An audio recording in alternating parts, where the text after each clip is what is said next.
People don't give a fuck what you say. A lot of people do not understand this. They care about what you do. All of a sudden, you second guess so many obstacles in my path. I'm gonna hold your hand when I say you don't think that you gonna make it. It seems like there's something standing in my way. Keep relying on tomorrow. It could change the entire trajectory of your life. You the baseline. The moment that they see you not display the things that you preach, it don't fucking matter. You feel me? What's going on, everybody? It's that ordinary podcaster with the extraordinary thoughts that tells you to stop being great and be extraordinary. I'm your host, Demetrius Thigpen, also known as Meech Speaks, and welcome back to another episode of the Meech Speaks Podcast. Now, before we get started with this podcast, don't forget to head on over to your favorite streaming platform, whether that's Apple Podcasts, Spotify Podcasts. To be honest with you, if you want a shirt like this or you want to listen to an episode like this, head on over to the website, meechspeaks.com. Yes, Meech is spelled M-E-E-C-H. You already know what it is. The shirts, the merch, the episodes, they all there. So if your favorite platform ain't hitting, I promise you that site will. Now, with that being said, man, the lineup of guests has just been nonstop powerful, all right? And today's guest, okay, I'm going to just run it back to you. And as I'm scrolling through social media, you feel me? As I'm scrolling through Instagram, and then I go from Instagram to TikTok, you feel me? I see the guy everywhere. You feel me? Whether it's on TikTok or on Instagram. And I had been watching his videos, I want to say probably a month and a half. You feel me? The topics that he's talking about. And I will tell you this right now. One thing that really hooks me every single time when it comes down to like anybody that's creating content within the military space, if I'm not fucking going through it, I don't want to hear anything about it. If I can't talk to my Marines about it, then I don't want to hear, I don't really want to hear it. You feel me? I don't need the generic stuff. But what he's talking about, man, I've been through it. What he's talking about, I got to talk about that. What he's talking about, I know one of my Marines, they going through that. And I finally looked down and I was like, damn, I'm not even following him. As soon as I hit follow, I immediately straight headed over to his DMs. And I said, look, man, I love what you're doing. I've been watching your content for a good minute.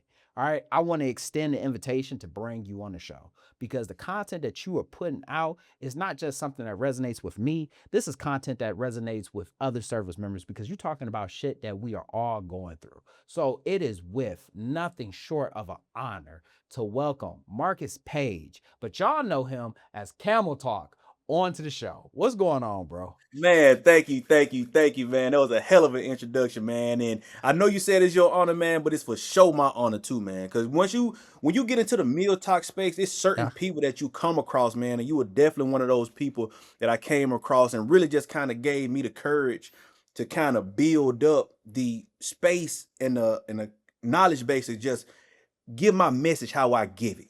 I didn't want it to be polished. I didn't want it to be clean and professional. I wanted to give it to in a way that was going to cut and hit people as soon as it reached them. And 100%. I thank you, man, for being that platform that gave me that courage. So it's my honor, man, for sure. Thank you. Man, I appreciate that, bro, for real. Mm-hmm. Also, this has been on my mind, and I just got to get this off, man. Your waves are spinning. All right? Hey, I saw it. You feel me? Like I saw it. Your waves has been spinning, all right? Like as soon as you took the do-rag off, I was like this. Hey, nah. hey. All right. And this a bad day. Hey, that's a wolf. That's a wolf. Hey, yours up there too now. I'm trying, man. Yeah, it might sink the Titanic. Man. Hey, you got to do it for the people with the big foreheads. Let them know, man. No, you can still brush this. You can still brush this. You got to do something. Man. Appreciate that. No, of course, bro. But today's episode is a little bit different, man. And I've gotten away from the whole tell me about yourself method. I've gotten way away from that whole format because I'm going to be honest with you. People know exactly who you are. If you in the military, if you have ever thought about the military, if you got family in the military, then your content has definitely have popped up onto into their algorithm. So they already know who you are. But what I want to do this time around, man, because I'm a content creator, you create content. I would love, man, just to throw a couple of videos at you. You feel me? And also hear your perspective, share my perspective from it. Is that something that we can do?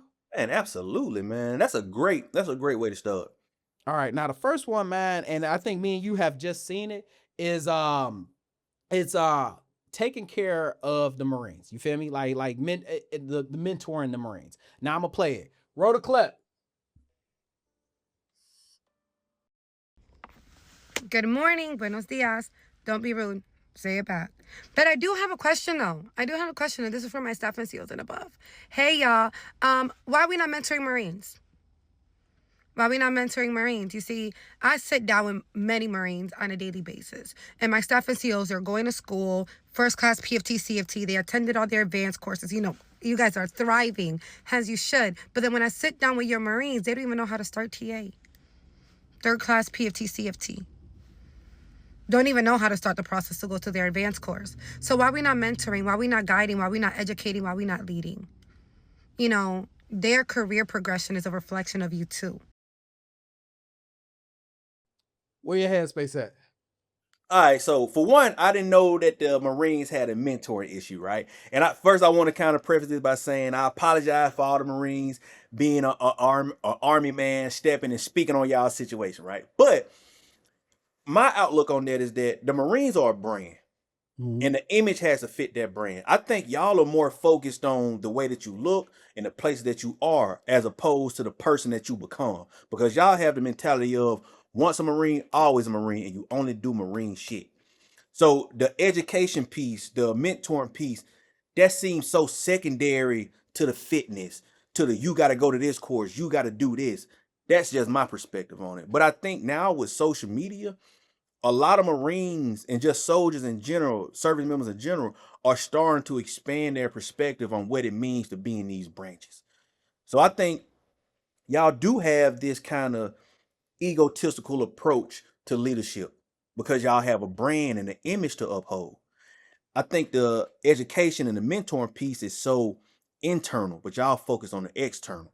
If I'm wrong, you know what I'm saying, correct me. This is what the discussion is for. I know, 100%, bro.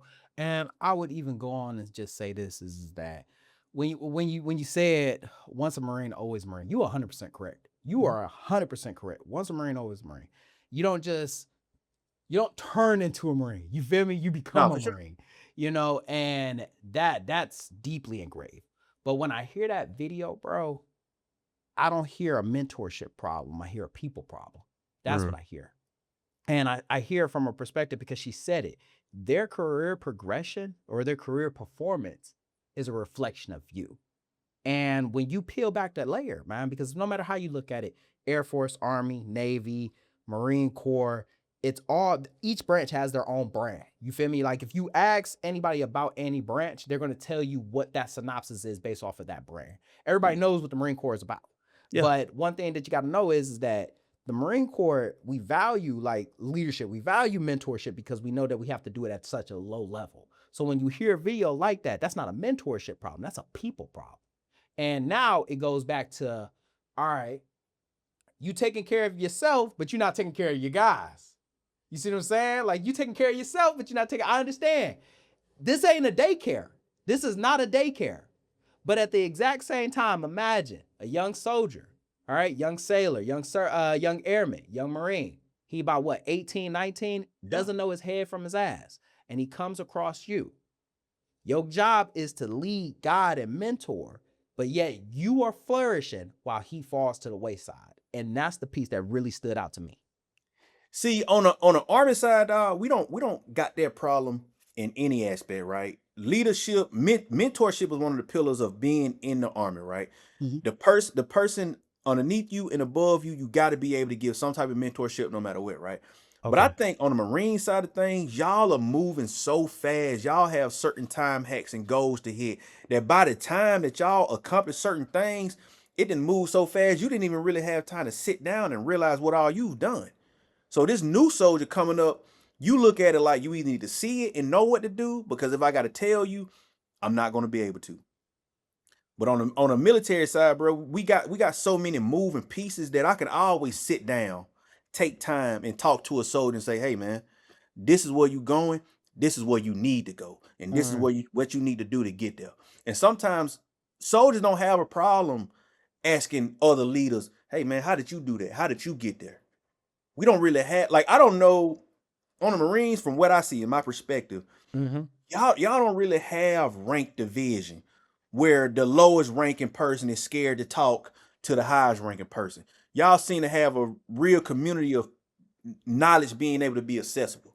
You get what I'm saying? But on that's the how Army we get at all. Huh? That's how we get that off. I ain't That- mean to that's cut just- you off. Yeah, but you know, I never. But then it maybe y'all just don't have a big social media presence for me to see that that's not the case. So That's it right there. every Marine that I see on social media, they, no matter the rank, they always able to be in that comment and engage with each other, communicate with each other. But on the Army side, right, that day one soldier can find a way to communicate with that 20-year soldier and ask questions, get that mentorship and that guidance. It's not really this fear factor when it comes to that. Ooh, so I want to peel that layer back real quick, because on the outside looking in, it comes from this space of, you don't see a lot of, like the young Marine talking to the staff and CO. You know what I mean? It's not necessarily a fear thing.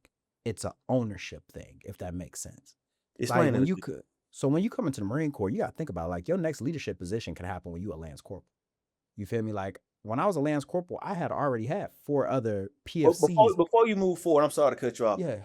Break down the Marine rank structure to me, from lowest Okay. To the lowest to the highest? Yeah. Okay, so you got private, PFC, Lance Corporal, Corporal, Sergeant, Staff Sergeant, Gunnery Sergeant. You can either break off and either be First Sergeant or Master Sergeant, and then after that, Sergeant Major or Master Gunnery Sergeant. And then obviously we have Sergeant Major in the Marine Corps. Okay. All right. So y'all senior leaders start at Gunnery Sergeant. No, our senior leaders, like our staff and COs, will start at Staff Sergeant. Bro, that seems so confusing to me. Or maybe I'm just not getting it. No, to the outside, I mean, I imagine it would be, bro, because if I was in the Army, like, it would be, because once again, like in the Navy, like I think like an E5, that's when y'all like they would be considered like chiefs. And then I know in the Army, like y'all, like, is a Staff Sergeant a Staff NCO? Yeah, Staff Sergeant is a junior NCO. A junior NCO. Yeah, a yeah, junior so NCO for us is a corporal. Oh, okay. You see what I'm saying? Damn. So y'all E4 rank is pretty much the equivalent of our E6 rank. Mm-hmm. Okay, I can see where the big head come from. Hey, you feel me? And but that also comes from the fact of we the smallest branch. You feel me? Yeah, So yeah, we don't true, have true. the luxury to. The Marine Corps does not have the luxury. Let me rephrase that. Service members in the Marine Corps, there it is, don't have the luxury to wait this long period of time to become like this senior leader. That happens very early on in our careers. Like I said, bro, like when I was a Lance Corporal, I already had 4 other like PFCs. I had 2 PFCs and 2 Lance Corporals in my team, and I'm the senior Lance Corporal. And I wasn't even an NCO yet. Like I became an NCO when I was a corporal. Corporal is that's the beginning of being an NCO. That really gives so much perspective. You see what I'm saying? So when you're not going to see a lot of Marines jump the chain of command of, you see a PFC talking to like a gunnery sergeant for mentorship or advice. No, because it's about ownership. These are my guys. Like one big thing about like in the Marine Corps, leadership, that's ownership. You feel me? Like these guys, if these guys fail, I fail. You know what I mean? Like their performance reflects an image of me. I can't sit here and be good at everything, but my guys is trash. You feel me? And God forbid, and this is just me as a leader, God forbid, one of my guys is getting like chewed out or getting trained by somebody else. That's a failure on my part because I wasn't doing my job. So that's why. Oh, go ahead. No, go ahead. You say it. That's why, like, when in that video, I'm listening and I'm just like, bro, like, like she's not wrong. It's not a daycare, but leadership and mentorship, we all know it. This happens very early on and it'll go a long way. I love you saying ownership to mirror what leadership is, really puts so much in perspective because that's truly what it is. Mhm. Ownership. Yeah, I may be the senior person in your circle or whatever, right? But I own what you do right and I own what you do wrong because no matter what, it's going to be a reflection of the choices that I gave you or the choices that I didn't give you. Ownership. Come on, man. Ownership, bro. I'm so glad you said that. And a lot of people feel like, man, y'all grown. Y'all know what's right and what's wrong. Yeah, they know that in a civilian capacity. The military is structured totally different. The perspective is totally different. So what what you do right or what you do wrong will always fall back on me, because that's just how the rank is structured. They're not gonna, even though it's your mistake, they're not gonna come to you and say, hey, you did this. They're gonna come to me and say, how did this happen? And I gotta take ownership of that, whether good or bad. So it will behoove any and everybody. Teach those soldiers ownership as well, accountability, do right, so we won't have to have these issues. But it goes back to what you said. It is a people issue. It is a person issue. And that's why, like, you in the Marine Corps, man, I feel like we do leadership. We look at leadership. We do leadership so well. You feel me? Because of the simple fact that we look at it from the lens of ownership. If your junior Marine fucking up, where's this fire team leader? You know what I mean? Like, where's this fire team leader? Where's the squad leader? Where is the reflection of him at? And why are you not doing your job? Yes. And because at the exact same time, it's like, if I'm not there for you when you fucked up, I have no right to be there when you're doing good. I have no right.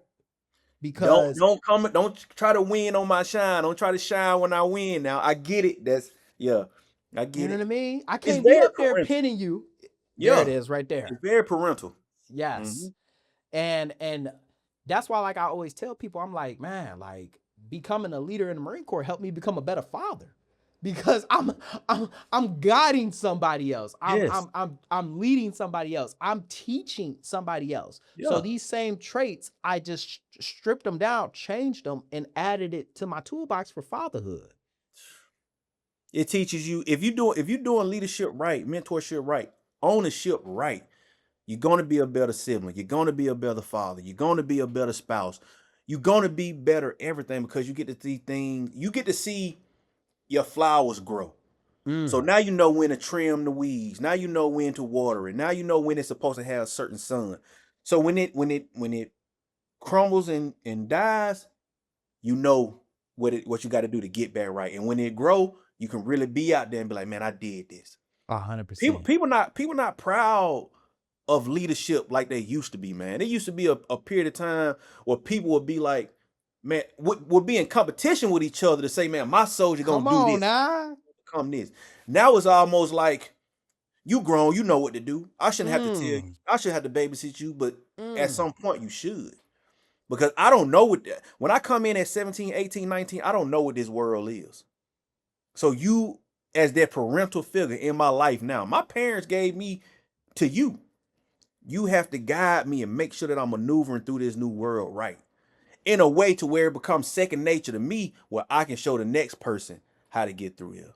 But now it has become a place where it seems like, man, self-success is more important than group success. And that's just something I really can't really get with. Can you say that one piece one more time? Like, it was the beginning line in that entire thing. Like, people ain't what? People ain't proud or have pride anymore to be great leaders. When we say, like, people ain't proud to just lead anymore, or just proud of the Marine or the service members' progress, man, like, do you know how, man, like, the level of ownership that I would take when I had guys up under me? Like, I wasn't going for none of it. Like, if you was gonna correct one of my Marines, I better be there present. Nah, for real. Better be there. I need to be a part of every aspect of leadership when it comes to this soldier. I damn near almost want to tell him, I was like, look, man, if somebody coming to correct you, you better come and get me first. All right? Real. Because if you can't give me the courtesy to at least be there, you feel me, before you correct my guy. Matter of fact, correct me so I can go correct him. You feel me? Like, if there's something wrong with my guy, then if there's something wrong with my Marine, please let me know. Please let me know, because I'm going to let you know if there's something wrong with yours. No, I get it. But, you know, in my perspective on that is, like, I will always give a leader the opportunity to lead. If I see a soldier doing something and it's not my soldier, I'm not so quick to correct the soldier. I want that soldier's leader to see them and correct them on their own. I'm not chasing down soldiers. Hey, this is out of red, blase, blase. You need to run across your leader and make sure that they see you right. Yes. Or if your soldier is doing something wrong to my soldier, we're going to have both of y'all over here. So I can correct mine and you can correct yours. Because at the end of the day, that's your job. That is what your pride is built on. That's my bread and butter. That's my bread and butter. That's what I'm getting paid for. And when it would happen, I would immediately, bro, like I would immediately be like this, it'll never happen again. And I promise you, I'm about to light him up like the 4th of July. Yeah. Because not only have you embarrassed yourself, but you've also embarrassed me because you're a direct reflection of me. You're a direct reflection of me. So you telling me that I'm fucked up too? Bro, that's what people forget, the embarrassment factor of. I say, man, talk how you want to talk to me, treat me how you want to treat me. Don't disrespect me so much that other people can see it. Don't go anywhere else and be a reflection and be a bad reflection of my leadership. Yes. Like, please don't do that. Because the first thing that they gonna ask is, who's your squad leader? Who's your mentor? Yeah. Who is responsible Yeah. for you? And the worst thing that you could say is your name. Yeah. You know what I mean? Like, Well, when a soldier would do that when they don't care about you. When a They soldier gonna don't throw you care under about the your bus. leadership, that man, what? Don't give a damn. no, they wrong. No, they was wrong. They was wrong in the beginning. Yeah. They doing it so they can throw you under the Yeah. bus. They want you, hey, it's him. Go talk to him. But when the soldier respect you and respect your leadership, they're gonna be like, man, I ain't trying to hear Sergeant mouth today. Let me make sure that nobody else go talk to him. You know what I'm saying? Be stuff like that. But I would even say this right here: if the service member truly respected you, right, he wouldn't put himself in a position to embarrass you. I agree. I 100% agree. Because I know when I was a Junior Marine, I had leadership that I hated, and I couldn't wait to let them know, yup, it's so and so. Go ahead, chew his ass too. Chew his ass too. But then I had leaders. It becomes this like kind of period of like what am I trying to say? I would rather, when I got a respect for somebody, I would rather embarrass myself before I embarrass them. There it You is. get what I'm saying? Mhm. Whatever come with it, I would lie and say, well, you know, he told me I can go do this and blah, blah, blah. He don't even know I'm over here. You know what I'm saying? I would, whatever accountability got to come with making sure that the person that I respect and trust don't get in trouble, I'm going to do that, even if it's a detriment of my own career. And I know a lot of people not willing to do that, but it's like, when you know a person ain't doing you wrong and being everything that you need, They doing right by you you. want them to be, you should never put in a position to have to question their own leadership. Because that's the worst part. Because you'll start asking yourself, damn, what did I do wrong? What am I not doing right? Yeah, how did I fail you? Now, as we switch gears, man, just thinking about leadership, my question is, can you make Command Sergeant Major in 5 years? Absolutely not. Not at all. The way that the time and service and time and grade requirements are met, it's impossible. At a minimum, 10 years time in service or 16 years, you know, whatever. I don't know anybody who ever made it. It's impossible, right? And it's crazy that we even got to entertain this idea, but I don't think it's a question of CSM in 5 years. I think it's a question of ambition. Think as big as you possibly can. You know, they say shoot for the moon, even if you miss, you're still amongst the stars. Yeah. But there has to be a shred of reality in your delusion. You get what I'm saying? Because even if you shooting to make CSM in 5 years, you can for sure make E6 in 5 years, E5 in 5 years. So it's really about the ambitions piece. That's what I feel. You know, when I heard it, right, I'm like, I had to actually like do my research and ask myself, like, Command Sergeant Major, you know, that's at the top. At E, that's the top of the totem pole. After that, it ain't never stars. That's at the very top. You know what I mean? And naturally, like when we looking at this, it took me, I got promoted to Staff Sergeant in 2020. I was a sergeant in 2020. I got promoted to Gunnery Sergeant in 2025. So it took me 5 years just to jump one rank. To essentially drop one rank almost. Yeah. You feel me? Because I went through Staff Sergeant, and at the end of it, I'm just a new Gunnery Sergeant, you know? So I'm like 5 years. I don't know. But you know what I'm tell you what did stand out to me though? People will bring down, or how do I say this, man? Because it was a word that I was looking for, man. But people, they will dilute something that they can't see. You know what I mean? Yeah. We both know, like, yes, obviously, man, like Yeah. it's not possible. It's not possible. You talking about E9. All right. Like we talking about E9 in 5 years. You And feel you a me? specialist now. So you're not even in the NCO rank yet.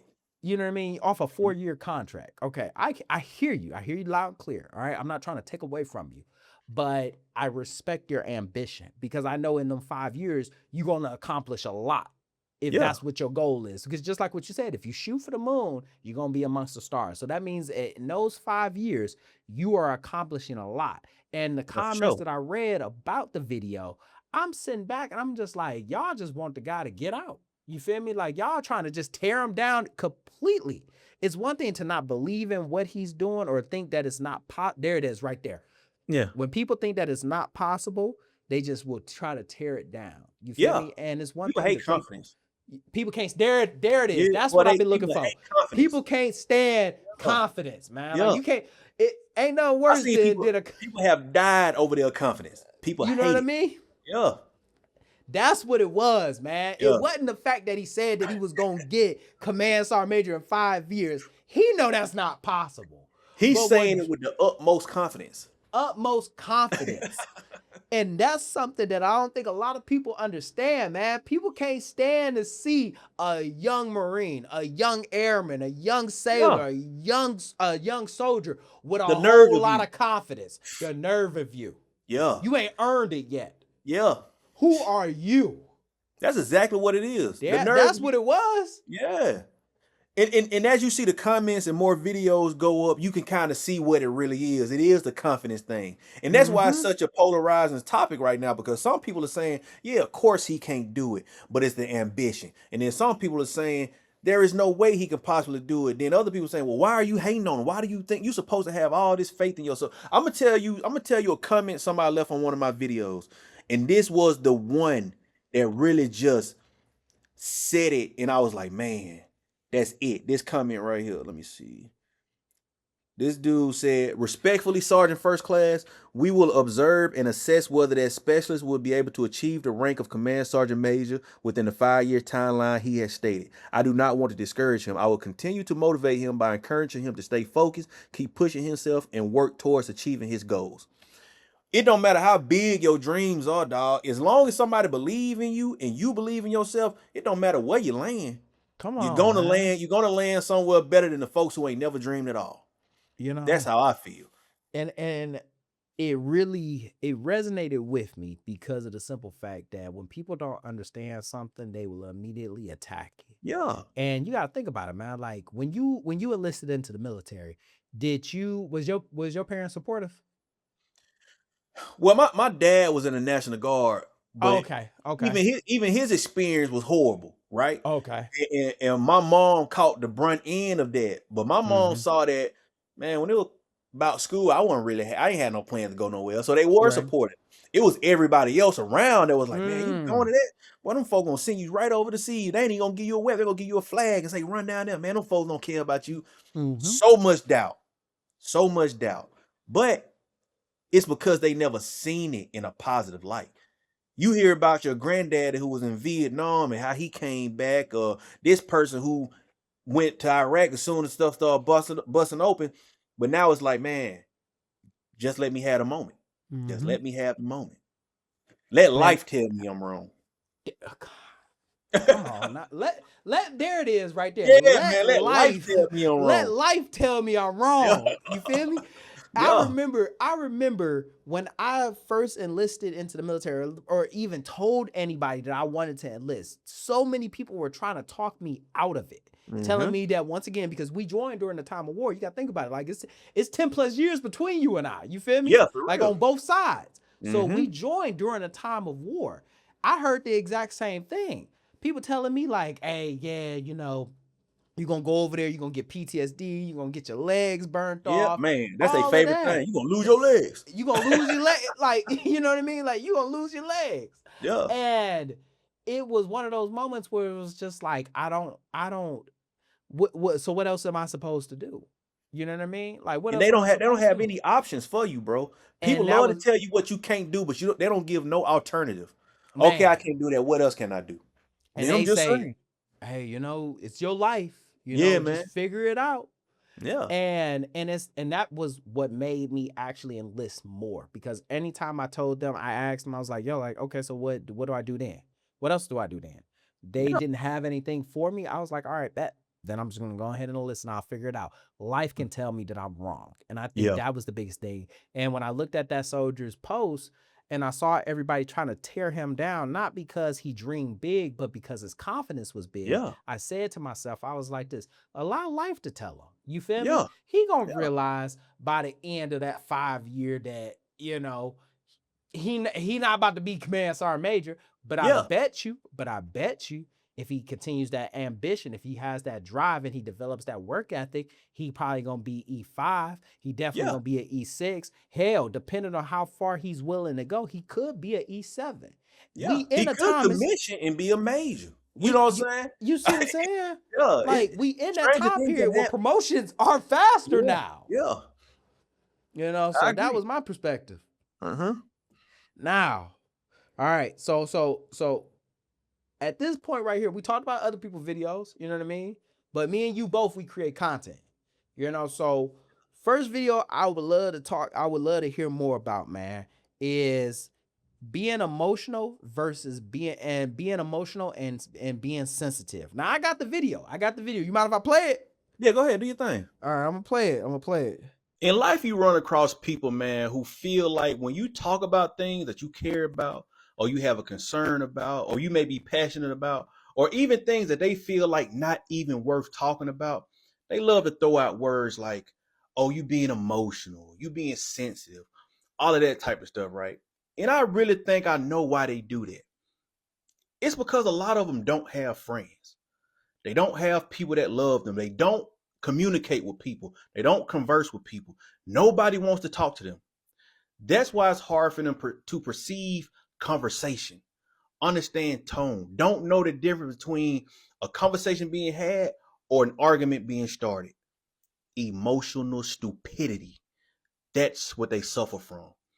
And they use words like you being emotional, you being sensitive, all of that type of stuff just to cope with the fact that they can't comprehend the conversation that's in front of them. And then when the stupidity starts to show, they love to throw out their other favorite word. They love to say, oh, you're triggered, or you fell for the rage bait. We're not triggered. You just annoying. And that's not rage bait. That's truly who you are. You just use that to cover up your idiocracy. You did something stupid. The world told you it was stupid. Now you want to say you guys fell for the rage bait, or start saying y'all favorite thing. Oh, y'all can make fun of me all y'all want. I'm getting paid.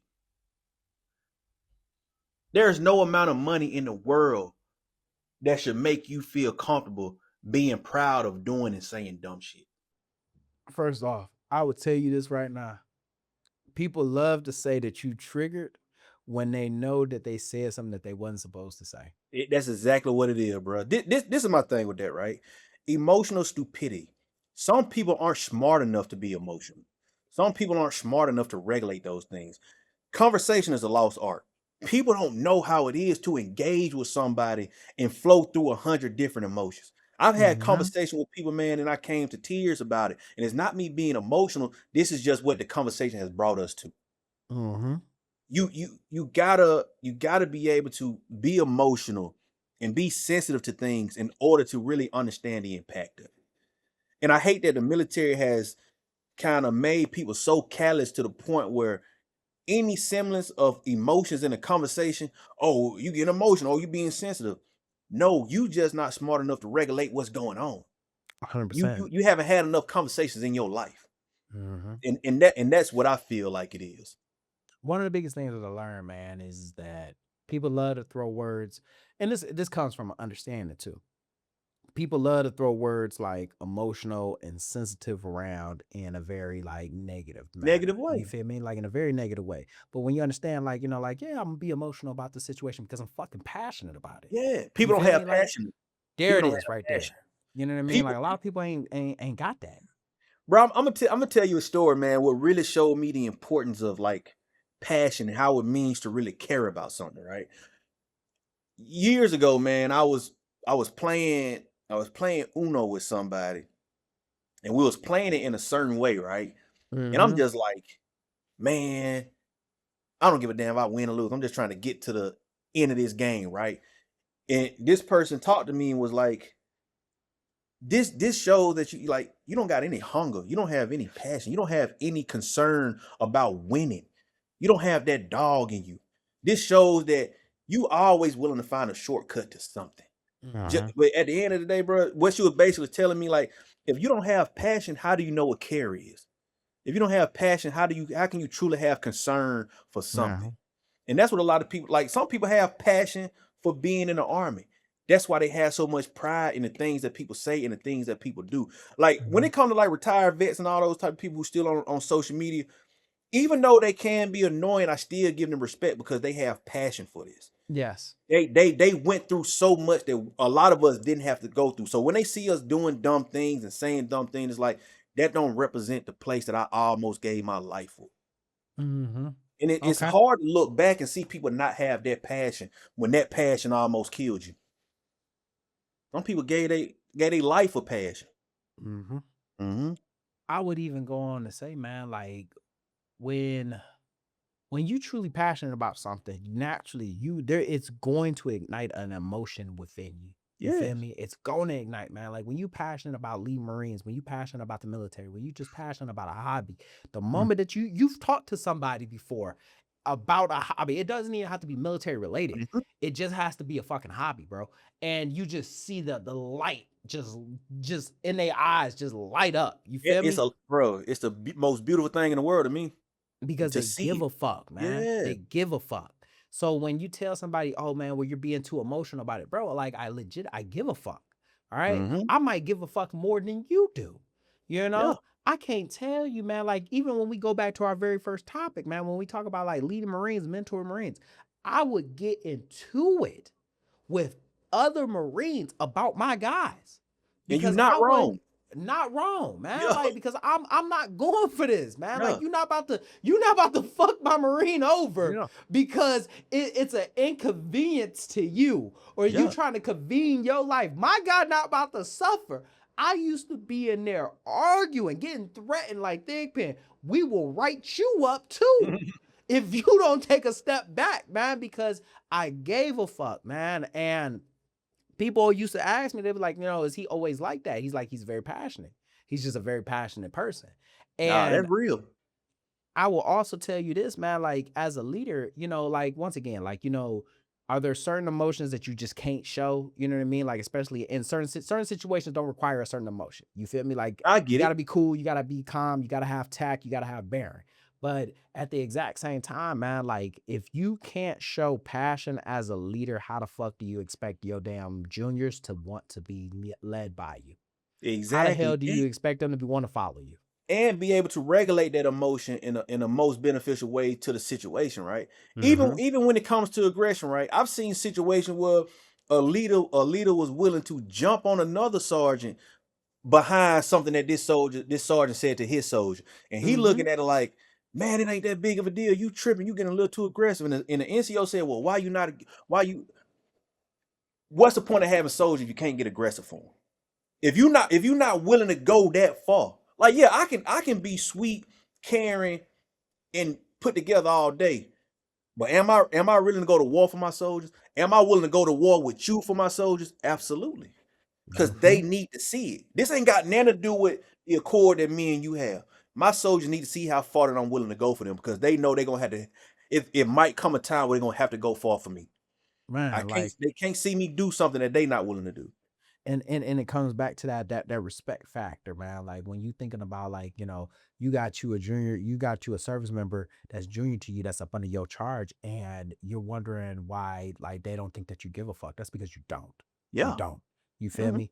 And passion breeds passion, man. Like, when they see that you passionate about something, that shit rubs off. When they see that when your guys see that you give a fuck about them, man, they willing to tear down the Great Wall of China for you. Man, passion because makes they you know a big you dog. give a fuck. Yeah, passion makes you a big dog, man. That if you're a leader and you don't have passion, man, you might as well not even do it. You know, Because now it's once again, easy. It's easy to do it when the sun out. What you gonna do when the rain out? What you gonna do when them clouds dark? When that thunder hit? It's easy. You know what I'm saying?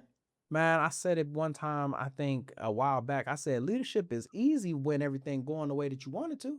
Come on now. Leadership, man, it's easy to be an outstanding leader when everything is falling in place the way that it wants to. Yeah. Man, you can lead Marines, you could be the damn command sergeant major the next 5 years. Yeah. Can you lead the guys when you getting back-to-back phone calls late at night saying, hey, I need somebody to talk to, I need somebody to come get me? Can you lead the guys when your fucking personal life is falling apart too? Can you lead the guys when you are being suppressed as well by life issues, and you got somebody coming up to you and they bringing you some shit that you just like, man, I really don't got time to deal with it, but I got to because I am the time that has to deal with it. And it would take that one moment. It don't matter if you was there for them 100 times. That one time that you not there for them, that's gonna be the reflection that they have of you from this point on. And you know, this is the thing, right? You aren't a reflection of your best soldier. You're a reflection of your worst soldier. You aren't a reflection of your successful soldiers. You are a reflection of your struggling soldiers. Some soldiers are self-sufficient. You ain't doing nothing for them. They already know what they need to do, where they need to be, and what uniform they need to have on. It's that one that don't know. Hold on now, cause we about to can we talk about that? Can we Yeah, talk about that? Because it's easy. It's easy to lead a Marine that's already self-sufficient. Yeah. It's easy to lead a Marine that already his upbringing did most of the legwork. Come on now. His mom and dad did most of the legwork. They was in sports, so they got coaches. You know what I'm saying? He was in sports, so he had coaches already. He already had a foundation. So when he came into the military, he already knew exactly what he needed to be doing. Yes. All right. He just needed instructions of where it needed to go. Yep. That's it. It's easy to Time lead. and place. Time and place. It's easy to be a good leader to a self-sufficient Marine. It's easy. But can you lead that piece of shit that's over there? Come on now. That one that you can't tell them nothing. Ready to snap on anybody. That soldier that come from that broken home, ain't got no parental unit. That one that just don't want to listen. You know what I'm saying? Like that is the true test of your leadership. And it's easy. Man. It's easy to brush that soldier off and be like, you old enough, you grown, you should know better. But they don't. If they did, we wouldn't be here right now. Sometimes you gotta, bro. And it's hard for me sometimes because it's one of those things, man, where it's like, I shouldn't have to, but I know this is the test of leadership. Going above and beyond to make sure that soldier is straight. If I can do anything to make your life a little bit better, no matter where you stand right now, that's a plus. But you know, like leaders love to shine a light on a PT stud, on the one that's already going to the class, and on the one that already got a degree. But worry about that soul that you can take from 0 to 100. A lot of leaders ain't got that. A lot of leaders ain't got that. Man, I tell you, man. Now go ahead, man. We switch gears, man. I gave you a video. Let me go ahead and get yours. Let me go ahead. Okay, I'm about to go to it now. So this is one that you said leaders have to know when to admit when they're wrong. If you in a leadership position and you can't admit when you wrong, you trash. And I'll say that again. If you in a leadership position and you mess up and can't admit when you wrong, you're trash. And some of y'all, man, y'all be trying to gaslight the Marine. Make them believe that they the ones that's messed up. Whole time is you. Then you try to act like as if you ain't the one that's messed up. Blame everybody else. You trash. So I'll say it again. If you in a leadership position and you can't admit when you wrong, you're trash, bro. You trash. I was having this conversation with somebody the other day, right?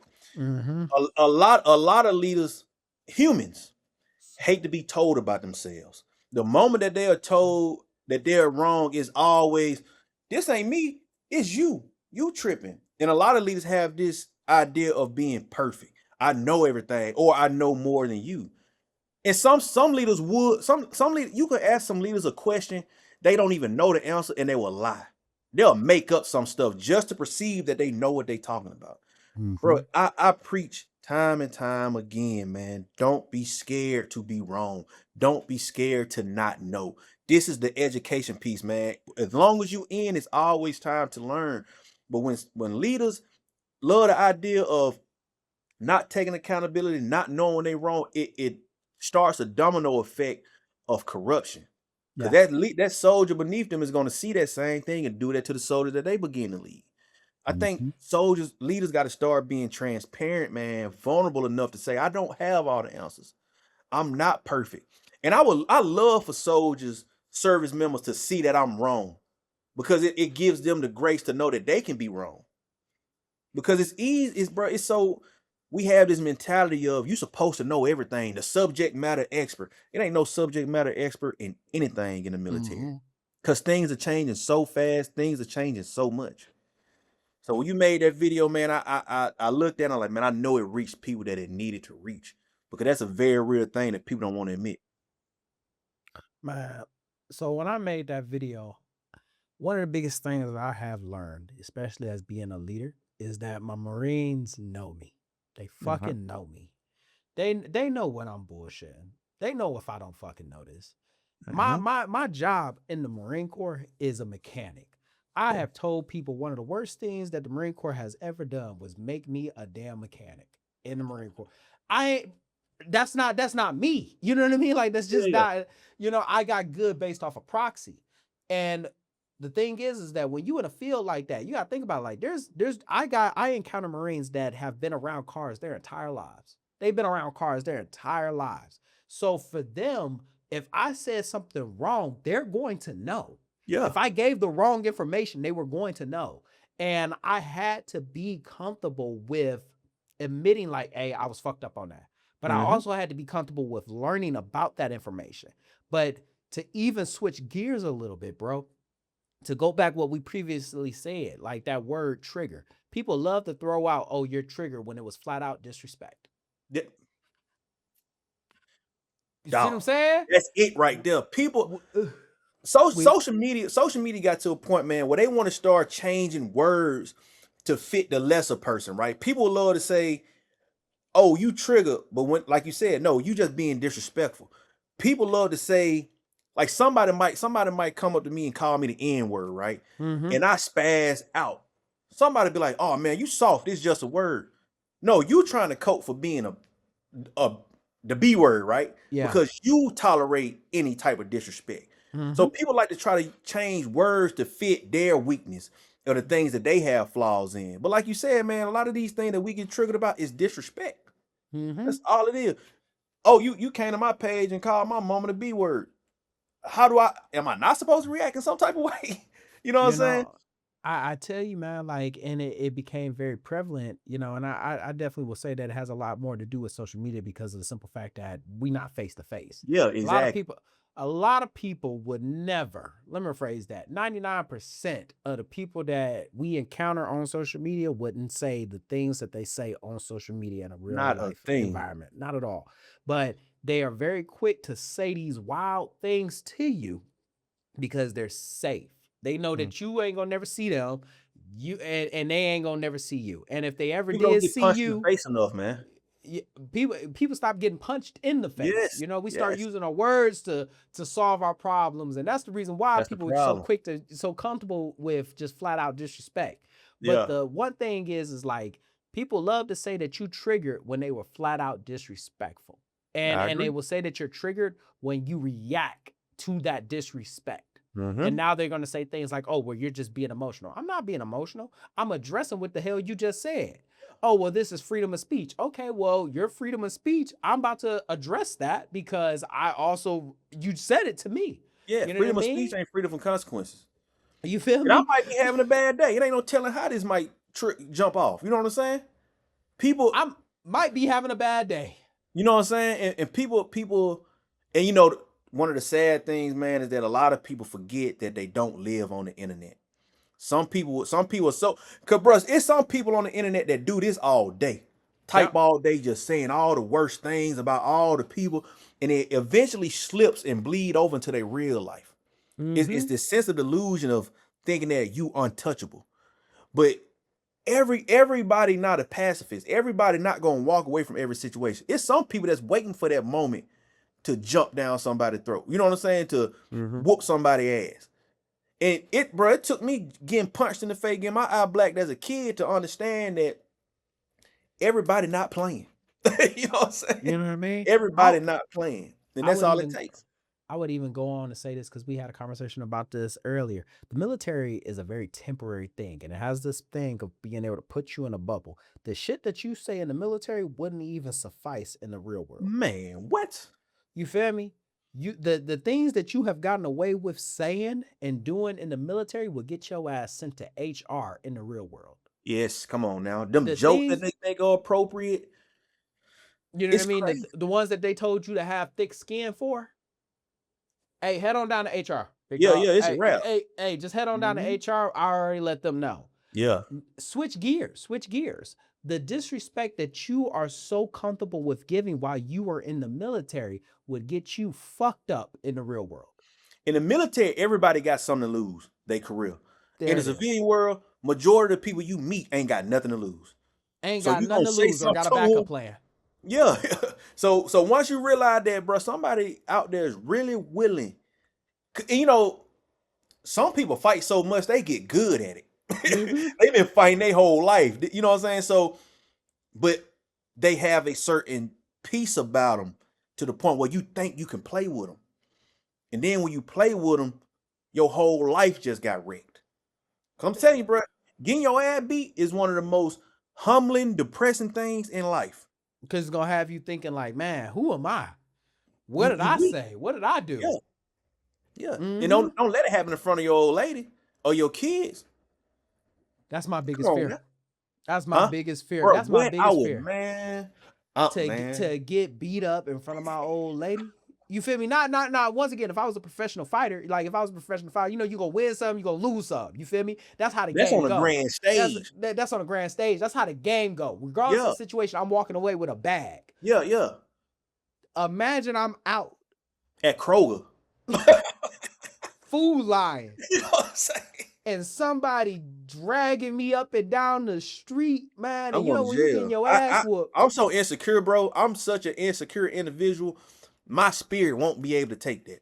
Go to the car and get the gun. Because it's a wrap. It's a 'Cause wrap. I need to get this back immediately. Because how am I supposed to drive home now? The drive home already gonna be quiet. There's no It's gonna conversation to have. and you don't know what's so crazy, bro. I hate your old lady.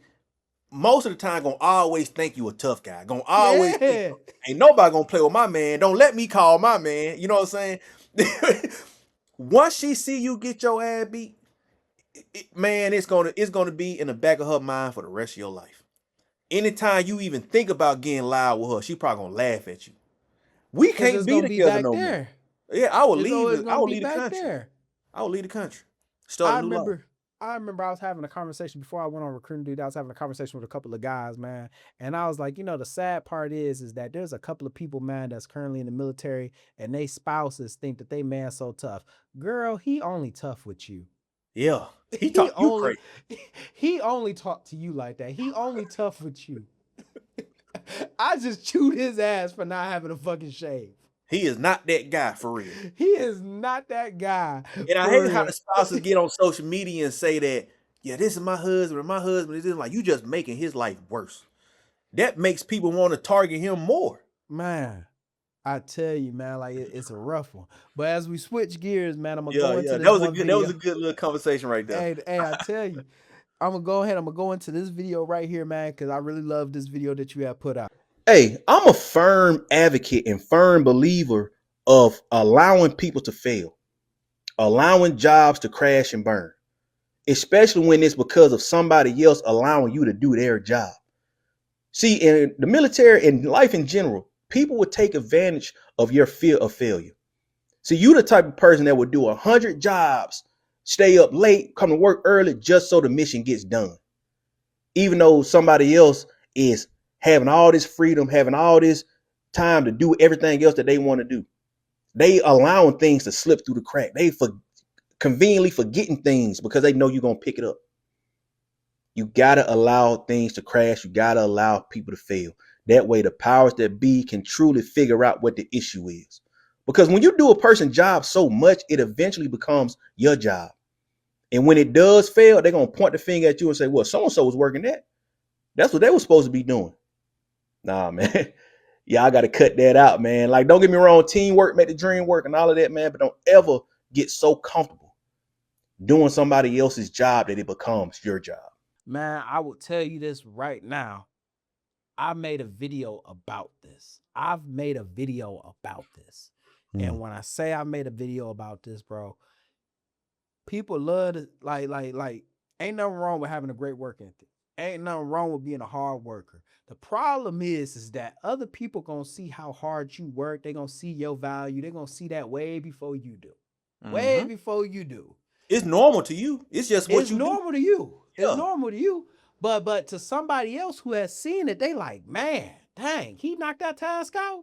Shit, he'll probably be able to knock my task out too. And it goes from, can you help me with this, to do you got this, like that. Yep. Cause I'm gonna tell you, bro, like the only thing worse than somebody taking your kindness for weakness is taking advantage of your work ethic, because they will always do it. Like, once somebody see that you're willing to put in work and take on somebody else's work, they're gonna always fill up your plate. And that's just a slippery slope, man, because at some point, now that's taking food out of your kid's mouth, because you getting paid the same amount of money for doing more work. And then when that person succeed, when that job get done, they still getting the accolades. It's kind of like, bro, growing up, I like to use the analogy of all your friends cutting grass. If 4 of y'all cutting one big yard and all of y'all getting paid $25 a piece, but it's really only 2 of y'all cutting all the yard, but all of y'all getting, them folks just took your money.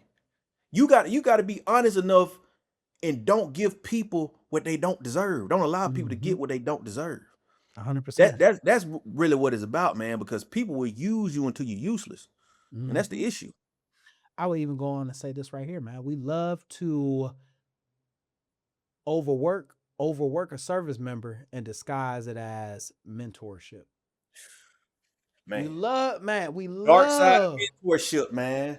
We love hey, come on now. We love to overwork a service member, task saturate them, burn them out, and disguise it with, oh, I'm just training you for the next position. Yeah. I'm preparing you for the next rank. No, you're not. No, you're not. So, because I'm not, there is no end goal to this. I'm not being rewarded for this. This is just tasks that you putting on me. And soldiers see that. Soldiers see that, well, you're not teaching me anything. This is just work that you're not willing to do. Or you feel like you don't have time to do. Oh, you want to go home to your wife, so you want me to take care of this real quick. Hell no. Man, because the thing about the military, everything is structured. Yep. If one thing fails, the people up top can see where it failed at. And that's what you got to do, man. Sometimes you got to allow life to rebuild that bridge, because some people will just keep putting stuff on you. I'll let it crash and burn every time. Man, it took me, honestly, man, I had to become a senior. I had to be very senior as a sergeant to realize what was happening. You know what I mean? Because I remember being a junior sergeant and just being taken advantage of. Like, just my guys are being taken advantage of. I'm being taken advantage of. My work ethic being taken advantage of. And it was this one moment right here, bro. A piece of gear breakdown. And it broke down at the end of the day. Whole day done went by and it was good. But at the end of the day, this piece of gear broke down. And we didn't need to order parts. We just needed to fix it on the spot. You feel me? And me and like 3 other Marines are out there and we're fixing it. Now, I'm a young Marine and I got another guy with me who is the maintenance chief. So he's supposed to oversee this maintenance. He's supposed to be there. And that motherfucker looked me dead in the face and said, do y'all got this? Because I'm about to head on home. Do we have it? 100%. We do. You feel me? We do have it under control. But this is the thing is that you are the maintenance chief, bro. Like, this is your job. Like, you supposed to oversee this, man. And you about to leave, go home to your families. But me and the guys, we about to stay back late. You already came in late. And now you about to leave, go back home with your family, knowing damn well we all have families too. And it was in that moment right there, I was like, I'll never do anybody else's job. Yeah, and this is my thing, anybody else's job. If we suffering, if we all suffering, we all suffering. I'm never gonna look at it like what I'm doing is harder than what you doing, especially if we all doing it. Yeah. But it do come down to when those people are fit to hit you with that, hey man, I'm gonna holler at y'all, I'm about to head out. Y'all got this, right? Fuck no, we ain't got it. Fuck no, we You know what don't. I'm saying? Yeah. But sometimes a lot of people ain't got their courage to say, nah, we ain't got it. We need you here. And it always happens with a young service member, like a young Marine, a young soldier. And it's always somebody that's a little bit higher. It all you know what I mean? You're looking at who is going to work hard and who's not going to say anything about this. And I'll just tell them that I'll make it up on the back end. This motherfucker getting overworked over a job that you know for a fact that you supposed to be doing. And he know that it's wrong. He know that you wrong for that. But he can't even say anything. He can't even say anything because he don't want to get in trouble. Yeah. That's one of those things, man, that like I said earlier, man, it's a dark side of leadership because a lot of times, like you said, people will take advantage of you and call it leadership. But what is and call it mentorship? But what is the end of the road for that? How does that affect that soldier when they get soldiers? Now they think that that's normal to do. So it just starts a cycle of BS. Yep. And the cycle right there. And so like we love to sit back and talk about toxic leadership, but we don't realize, man, like a lot of people repeat the exact same cycle of what they had learned. And they know that it was wrong, but they didn't learn no other way. A lot of times they don't. A lot of times they think like this is just the Army. This is just service. So this is how I'm supposed to be talked to. This is how I'm supposed to be treated. So because people love to say, well, back in my day, we did worse. What they call it, oppression Olympics. Damn, just because you went through it, I mean, I got to go through it. I call it Stockholm syndrome. That's exactly what it is. That's exactly what it is. Motherfuckers love service members. See, let me rephrase that. Senior staff and COs, senior staff and COs, senior NCOs love to go pain for pain. You know how you go band for band? I hate that. Yeah. They love to go pain for pain about what they've been through to just minimize what's going on with you right now. Like, oh, it ain't that bad. It ain't that. There it is right there. You got some problems going on with your old lady? Man, my old lady left me. This is my second marriage. That's not an accomplishment. Yeah, like, don't. A life full of pain is not something you need to brag about. Yeah, if you use it as your testimony and you build from it and thing like that, but your life has consistently sucked.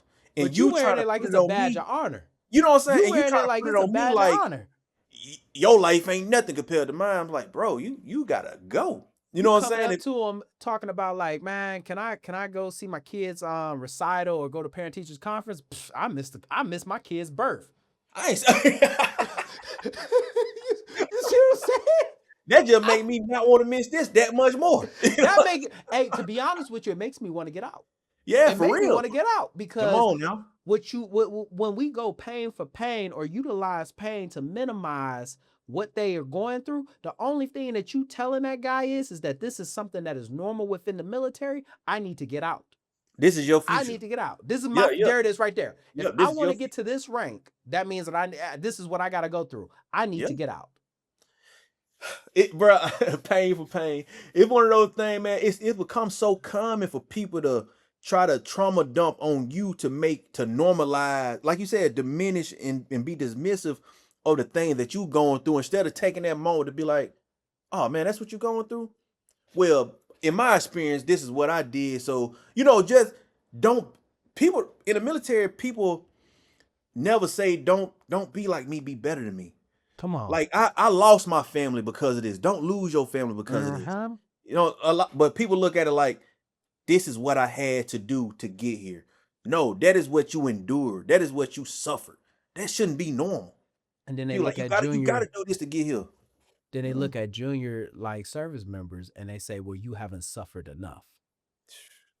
And they're going to put it on you then. And that's the thing right there. Ain't nothing worse than somebody looking at you like this. Well, you haven't suffered enough. Yeah. You don't know what this is like. You know what I mean? You didn't go overseas and go to war and watch your friends get blown up. No, I did. That whole combat vet mentality, man, that's running rampant on social media right now is just crazy. Man. Y'all not real soldiers. Y'all haven't done this. Y'all haven't been through that. It's like, why should we want to?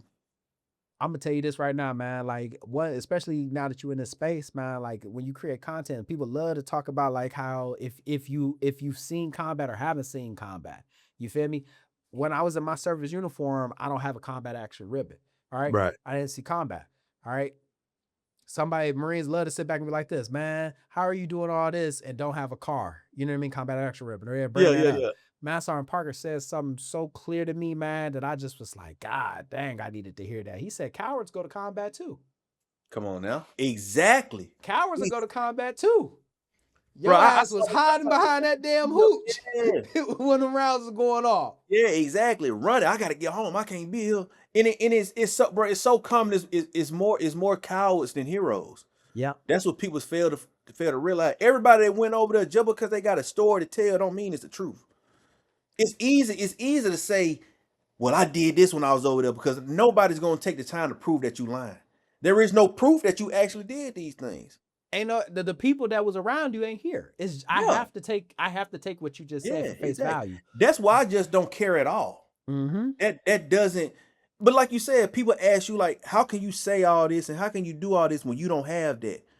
That doesn't. What you doing on social media holds more impact and more value than a combat action ribbon.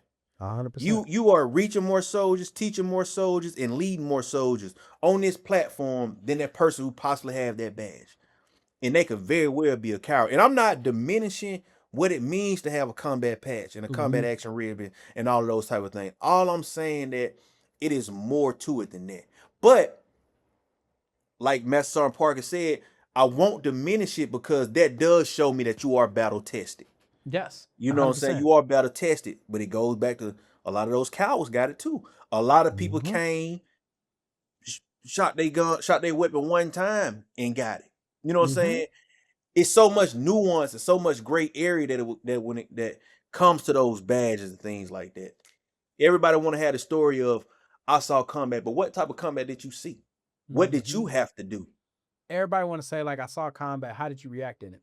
Yeah, you know what I'm saying? Everybody want to be Black Hawk down. A lot of y'all got piss stains in y'all uniform. And it's people that got enough pity for you to not tell that story. You know? And it just goes back to that one state, situation. Like depending on what your MOS is or what your job is, like obviously, like when you go into an austere environment, that's what you are going there for. But when you really peel back the layer, man, you hoping for a safe deployment. You hoping for a safe return, man. Like I don't want to see combat. You know what I'm saying? That rifle ain't get fired. Thank God I wasn't put in the situation where I had to. But that's that sick mentality that a lot of people have. Like, you're a soldier, you're a Marine, you're supposed to kill. If you don't kill, what's the purpose? And war isn't about murder. War is about finding peace, common ground. That's what it's about. I hate when people have this mindset of, but it's always moving the goalpost, right? Hey, you didn't deploy. Well, I did deploy. Hey, you didn't see combat. Well, I did see combat. Well, you didn't kill anybody. Well, I did. Well, you got both your legs, so it couldn't have been that bad. You it's didn't get hurt. And it's like, just like what you said, it's always moving the goalpost. Yeah. So at some point, it's just like, y'all just talking, because your combat was all your career amounted to. That's what a lot of them suffer from. That's the only thing you known for is that badge. Yeah, you don't have anything else. But nobody cares about that story. Nobody. You might go to talk in front of a school and the kids say, "How many people did you kill?" In real life, nobody. Some vets, some combat vets, are so sad that their combat didn't amount to anything in real life. And I'm not trying to be mean when I say that, but they feel like, I've done all this and nobody cares about me. I've done all this and I don't have likes. I've seen combat and I don't have this. That's what a lot of this social media stuff is about. They hate that nobody cares about what they talking about. Like, they look at you like, the nerve of you to be on here with all these followers and all these likes. You ain't see combat. I've been telling stories about combats and all I get is 3 likes. It's jealousy. That's all it is. The people who really seen combat and still making it on social media, they don't give a damn. They don't. It's the people who about it. Videos not working. You got to think about it, bro. Like, and once again, for those who deployed, and went into that austere environment and seen combat and just have had to deal with fog of war and the trauma that it came back to and have to struggle with that, my heart goes out to you and I say thank you for your service. Yeah, for You sure. know, but it will always come back to the simple fact of at the end of the day, ain't nothing worse than realizing that after you serve that 4, that 8, that 10, those 20 years, when you come back to the civilian world, these civilians do not give a fuck about what Nobody you did cares. in the military, man. When you go back to your hometown, that story will only last for so long. Afterwards, what you doing now? Nothing. What you You know doing what I'm saying? now? And And the only time your career is getting brought up is if you succeed in the 20 years and you get the land and the house and all that type of stuff, and people come to you and say, "Man, how did you get this?" I served. But I as far served. as you going to, it's not a combat story that you can tell to a civilian that they would even get. You know what I'm saying? And they Mhm. don't see combat or no combat, they gonna all see us the same. Yep. Thank you for your service. Your 10% And keep it still my pushing. 10%. You know what I'm saying? Like, And keep it pushing. but people hate to feel like they went through all of that for nothing. And that's where And the it's jealousy come in at. Like, damn, I didn't did all that. It's this one dude on social media, man. All his videos are, I'm a real combat vet. And I hate when people try to say that they combat vets. You don't know what it's like to lose friends and this and that. And I'm like, man, you shouting out the clouds. Nobody cares but you.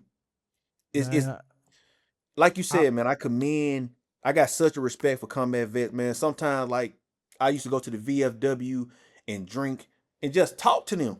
yeah, And bro, sometimes they don't even want to talk about that. yeah, They just want to see what the new soldiers doing. yes. What's going on in the They military already now? lived What's it. changed? They already lived it. Yeah, you know what I'm saying? Like, Mm-hmm. I hate how social media has made trauma so cool to the point where 100 people can be on a podcast talking about how many times they were blown up overseas, how many bodies they got. And it's like, man, it's people who, that's all they think of every night. That's Yes. all they see. They'll never let go of that moment. They wish that they could think of something different. Come on now. Now, as we switch gears, bro, I didn't mean to cut you off, but as we Nah, you switch good. gears, man, we got time for one more video, man. Go ahead. You want me to, I got you. Yeah. So this is the one I'm gonna do. The one that you talking about. Being good at your job does not Physical matter appearance if you look matters like more shit than in job uniform. performance. And I don't know who needs to hear this, but your physical appearance matters more than you being good at your job. I have seen more Marines get looked over for promotion, not because they were terrible at their job, but because they look like a bag of ass in uniform. Now, I'm not saying that being good at your job does not matter, but that's something I have to learn about you. But your physical appearance speaks volume. And my first impression of you should not be me assuming that you're a piece of shit, simply because you look like one. Your appearance is your calling card. Your appearance is your business card. I don't know anybody in this world that doesn't have a nice body, that doesn't look good in certain clothes, that doesn't walk with their head held high, that don't have success in some aspect of life. Mm-hmm. Everybody on social media that I see that have certain body, it's the easiest way to open doors because people want to be close to that. And like you said, if you're good at your job, that's something I got to figure out. But if you look good, I'm going to automatically assume you have a certain level of discipline and a certain work ethic. And even if this is why PT studs get so much praise and admiration in the unit, because you are the face. They don't care what you got going on. You look good. We can put you in front of anybody at any time. You Mm-hmm. always picture ready. That's what a lot of people don't get. So I tell you, like, bro, the looking good in uniform is the cheat code because Yes. it'll give you grace for everything else. Man, when I put that video out, man, people threw out so many extremes that it was just ridiculous. Trying to guilt trip you. Trying to guilt trip me. Oh, so you would rather have a guy that was a PT stud but knew nothing about his job? I never said that. You would rather have, he's 300, looks good in uniform, but he's terrible at his job. Give me the guy that's fat and knows his job. No, not at all. If you just want to know your job and not look good, period, then get out of the military. Yeah. Get out of the military. Get me right. I don't look the best in my uniform, and I'm saying this. I know how appearance plays in life. Mm-hmm. People want good looking things to represent things. That's as simple as it is. bro, you gotta think about it, man. Like how much data or how much there it is, yeah. How much information we perceived in a day. We don't have time to just be able to just break it down. It's getting categorized. So when you see a person, you immediately scan that person. And if that person looks like shit, especially in uniform, automatically you are going to assume that this person is a piece of shit. Yeah, a liability at least. A liability, you know what I mean? And he's a red flag. He's a red flag has already been put on him and you moved him off to the side. The guy that looks good in uniform, you're like, okay, this guy is squared away.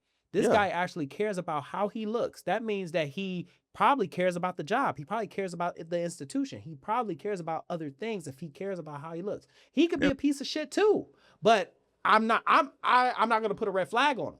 Yeah. And one thing about like being good at your job versus just looking good in uniform is the simple fact that being good at your job, bro, I have to learn that about you. I have to see you do your job in order to know that you're good at your job. I should not give you the short end of the stick solely because of how you look, but you give me that because of the simple fact that you don't care about how you look. But what does being good at your job look like? Like Just if I give you a job and you can do it, cool. What do I want you to do it in an hour? A person who could do it in 30 minutes is better than a person who could do it in an hour. At the end of the day, the job need to get done. But it's about, can I put you in rooms with these higher ranking people? Can I put you on this stage in front of this audience? Can I have your face on this wall? You know what I'm saying? Like at the end of the day, the military is a brand. And us as soldiers and service members are the marketing tool. We have to look a certain way. That is why it's the gym on every base. That is why it's nutritionists at every base. Your fitness is your job. You should. This is why we got something called height and weight standards. Yeah. You know what I mean? Because you have to fit a certain image, man. Like even the people that are like, when you look at like the infantry community, these guys are good at their jobs. Yes. And then they look good in uniform. Yeah. You feel me? They look good. They're fit. And it's not even like, and when I say looking good in uniform, I'm not saying like your camis ironed and they starched down. No. Your shoulders broad. Your shoulders broad. Your stomach not coming over your pants. Your stomach not coming over your pants. Have you ever just seen like a soldier or a Marine in the stomach? Like that little pouch is coming over the pants. The muffin, you know what I'm saying? You know what I mean? Like it's just bulging over. It's like a thing of toothpaste that got squoze. Yeah. You know Come what on I mean? now. Camis popping off of them. Like, no, I don't want you to look good. Like, I don't want you to look like that. You know what I mean? You ever seen like a soldier or Marine and they camis dirty because they ain't washed them? Yeah. They ain't fucking washed them. Because people forget, like, your job is the second thing that you see in your day. The first thing you see is yourself. If you don't care about that, I know you're not going to care about the rest of the day. You showed up to work like there was no mirrors in your house. Ran in the dark. Put you on your body. Just ran in the dark. Come on, you didn't care about your haircut. You just let somebody just do that. You not caring about yourself says so much about you that you don't how you do realize. one thing is how you do everything. People forget about that. Right there. How you do one thing is how you do everything. And I'm being real. The world is superficial, man. I don't give a damn who you are. People gonna always go for what look good over what is good. That's why most men in this world don't give a damn what a woman do. I just want a trophy wife. Like you said, this person might not be good at their job, but they look good in uniform. I can't throw a red flag right now. Can't throw a red flag and whatever else you can't do, we can work on that. You get what I'm saying? Yeah. Yes. But if you may be good at your job, and you might not be as good as I want you to be. But not only do I have to improve you in that aspect, I got to improve you on the fitness side of things. I got to improve you on the discipline side of things. Some people come with too much work. And that's another thing right there, bro. What would you rather want to work on? Would you rather teach the guy about his job, or would you rather get the guy back in height and weight standards, or essentially fix his overall physical appearance? Which one would you rather deal with? Overall physical appearance. That's how I feel. You know what I'm saying? Me, I would rather just teach the guy his job. No. Okay. I heard the question wrong. I heard the question wrong. So I would much rather teach a person a job because that's the easy part. It would take too much time out of our day for me to show you how to. We sacrificing things now. Yeah, you know what I'm saying? Yeah. Exactly. We sacrificing things. If all I got to Bruh. do is teach you how to do this job, that's nothing. Because I'm doing the job as well. I'm doing the job. There it is right there. Yeah. I'm doing the job as well. We Yeah. got 8 hours together. Yeah. I can teach you what you need to know. Okay. But in now these when it 8 comes to your hours. fitness, now we got to wake up a little bit earlier. Now I got to work make through sure child. you eating. You know what I'm saying? Like, We gotta it's be too after much. work. Mhm. Man, you know what I mean? And people didn't understand how deep this actually was. You feel me? I Like agree. somebody that care. Once again, it ain't even about being super in shape. Just look good Yeah. in uniform, man. Like Presentable, when you put on man. look presentable. Yeah. You know what I mean? You could be average on both sides. I'm taking you. Yeah, you know, yeah. Because everybody ain't muscular. Some people are skinny. Everybody ain't skinny. Some people got a little bulk to them. But as long as that uniform is on you, it's clean. Your flaps are down. You ain't bulged. It's like this. If we ain't got to have all this, cool. It would take too much of a liability, man. My first 4 years in the Marine Corps, I didn't even go to the gym. I never went to the gym my first 4 years in the Marine Corps. I didn't start going to the gym. I didn't see the reason that I was an athlete. I was an athlete. Okay. Yeah. So you know what I mean? You know how, you know, like Yeah. when you naturally gifted, you feel me? Like Yeah. Gym is secondary. Gym secondary, you know what I Yeah, mean? yeah. Because you're not falling out of runs, you're not doing any of that. Yeah. Man. Like my first 4 years, I didn't go to a gym. I wasn't working out. I didn't start going to the gym until I think my second enlistment is when I actually start taking like, oh shoot, I can get better Right. versus what I already had. But Yeah. so now you got to think about it. Like I'm not super muscular. I'm more skinnier, but I didn't look like shit in uniform. Yeah. So I'm And not it's different asking with you. y'all, because now Yeah. y'all can roll y'all sleeves up and them arms got to look a certain way. You know what I You know what I'm mean? saying? Like you rolling your sleeves up, man, and it's you rolling it over fat, Yeah. or you. And once again, we always throw fat out there. You could be skinny and look unsightly in uniform. Yeah, and that's a part that people forget. It's not about, because when you talk about fitness, people assume it's 6-pack, big chest, big arms. No, look presentable. Yes. Maintain your height and your weight. Yes. Like you said, some skinny people look horrible. Man, I've seen some skinny people put their uniform on and it just looked like they're wearing their uncle's clothes. Yeah. Like, man, if you don't Baggy, take you know what I'm this saying? and get this tailored, you know what I mean? Go get a smaller size. You Yeah. look like a cadet. That's what They you look look so, like. the uniform's so expensive. Get the one that fit. Make sure that it look right on you. You know, one Yeah. thing, man, before we close this episode out, somebody told me this and I didn't. It took me, you know, it didn't take me a minute. I immediately understood exactly what they were saying.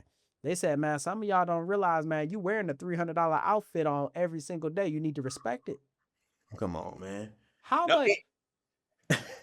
I'm gonna tell you. How much do your camis cost? Shh. The Top and bottom. Yeah, top 70, pants 70. That's 140 right there. Boots. How much the boots? Boots is 160. You know what I'm saying? And The we cover. You still gotta get a cover. Yeah. Not even talk about how often you gotta get a haircut.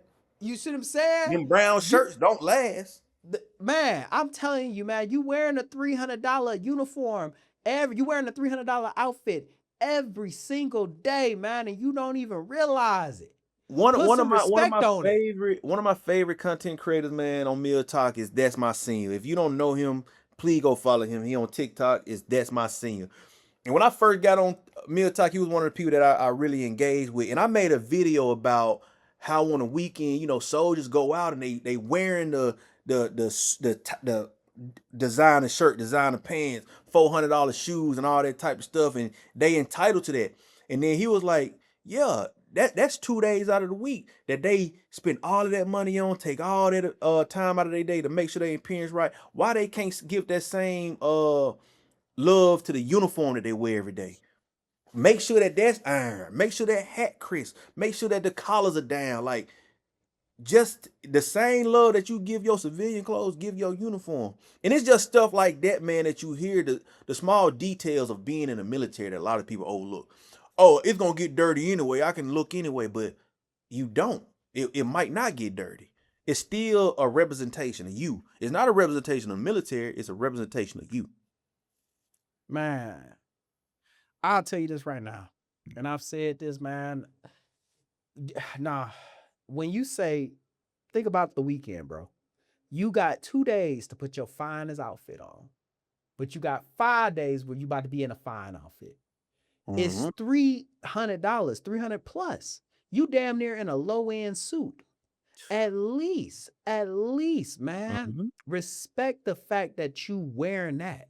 Respect the fact that you wearing that. You know, so when we say, man, look good in uniform, recognize the fact that you wearing over $300 worth of something on your body. And you Why got disrespect it? You got multiple of those uniforms. You ain't just got one uniform. You know what I'm saying? We talk about it all the time. Uniforms too high. Yeah, come and on. You about to spend all this money to look like shit in it. But then you gonna switch gears and go get Armani this, Prada this. Come you see on what I'm now. saying?